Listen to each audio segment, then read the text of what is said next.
ব্যবস্থা।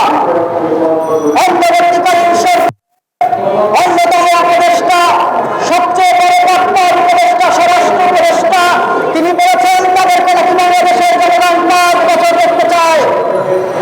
কিন্তু তিনি বাংলাদেশের আইন শৃঙ্খলা পরিস্থিতি ফিরিয়ে আনতে সম্পূর্ণ ব্যর্থ হয়েছে। তিনি ধর্ষণ ফিরাতে ব্যর্থ হয়েছেন, তিনি দুর্নীতিবাদ চাঁদাবাজদের রুখতে ব্যর্থ হয়েছেন স্বরাষ্ট্র উপদেষ্টা।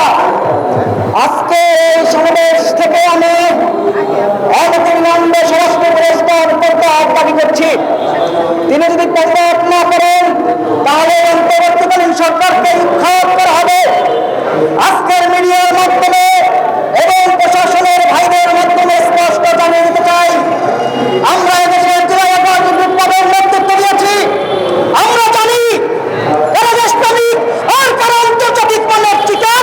আমরা জানি আমরা এদেশের জনগণ নির্বাচনের জন্য জীবন দিয়েছে।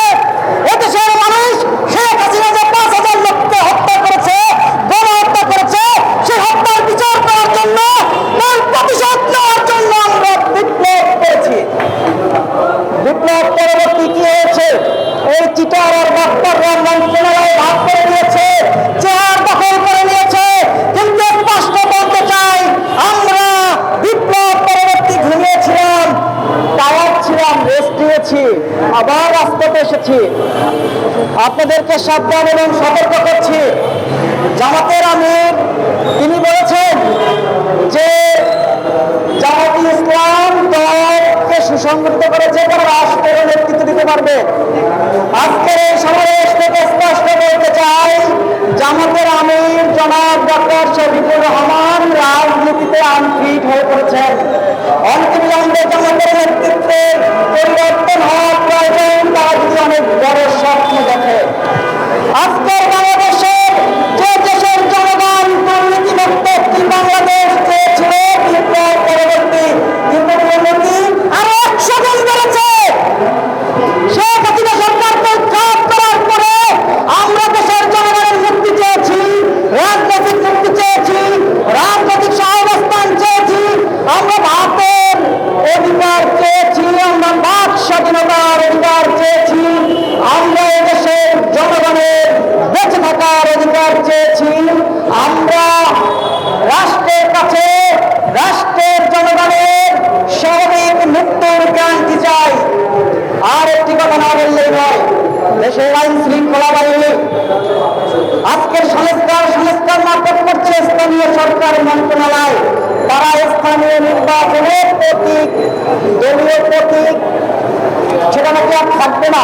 তাদের এই সংস্কার এখন করতে বলছে যে এখন জাতীয় নির্বাচন হবে, তারপর স্থানীয় নির্বাচন। তারা আওয়ামী লীগকে পুনর্বাসন করার ষড়যন্ত্র করছে। তারা অর্থের বিনিময়ে, তারা ভোটের এবং সংসদের লোভে তারা এদেশে আওয়ামী লীগকে পুনর্বাসন করছে। উইনে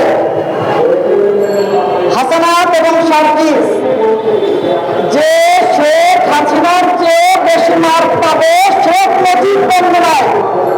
আর বিপ্লব পরবর্তী তারাই মুজিব বন্দনায় ব্যস্ত। আর আমরা যে 14 বছর শেখ মুজিবের বিরুদ্ধে, শেখ হাসিনার বিরুদ্ধে দুর্বার আন্দোলন করেছি, বিপ্লব পরবর্তী আমাদের আর প্রয়োজন নয়। শেখ হাসিনা মুজিবকে গালাগালি করতে তারা যথেষ্ট। আমি দেশের 18 কোটি জনগণকে ঐক্যবদ্ধ হওয়ার আহ্বান জানাই। দীর্ঘ 15 বছর আমরা ভোট দিতে পারিনি। আমাদের ভোটের অধিকার, আমাদের বাক স্বাধীনতা পূরণ হয়েছিল। আমরা জুলাই আগস্ট বিপ্লবের মধ্যে থেকে এই দেশের জনগণের স্বাধীনতা, সার্বভৌমত্ব এবং ভোটের অধিকার ফিরিয়ে আনার জন্য আমাদের সংগ্রাম ছিল। আজকের অত্যন্ত গুরুত্বপূর্ণ, যারা গণহত্যা করেছে সেই গণহত্যার বিচার বাংলার মাটিতে আমরা বাস্তবায়ন করব। আগামী দিনে যে সরকার হবে এবং সেই সরকারকে জনগণকে নিশ্চয় দিতে হবে, আপনারা বিচার করবেন, ন্যায্য বিচার করবেন, ন্যায় বিচার করবেন। আপনারা মনে রাখবেন 1400 জনকে হত্যা করার কথা বলেছে জাতিসংঘ, কিন্তু জুলাই আগস্ট বিপ্লবে 5,000 লোক হত্যা করা হয়েছে।